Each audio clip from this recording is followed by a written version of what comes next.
енді осы қарызға кіру қазір қоғамдағы бір дерт қой. Көп. Мысалы біздің қазір Қазақстанда алатын болсақ, 20 миллион халықтың шамамен 8 миллионында қарыз бар. Кредит, ипотека, тағы бір нәрсе. Осы және сіз айтып жатқан $2000 артындағы тұрған нәрседе бұл бір финансы безграмотность дейміз ғой біз. Сол тұрған жоқ па? Негізі сол тұр. Екінші мәселе, көп ата-аналар, қазір балалар жас қой.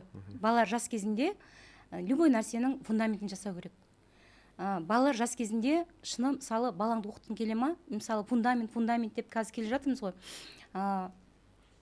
Балалар өскен кезде расход өседі. И сол кезде біздің енді қазақ десек өзімізге тиеді, бірақ қазағым үшін жаным ашиды да, мен айтамын да, жаңа отбасылар келгенде айтамын, жаным, сен қазірден күйеуім жұмыс істеп жатыр деп қойып бәрін сырып қойма оған. Сен жассың ба, қолыңнан не келеді? Істе тірлік. Қолыңнан келеді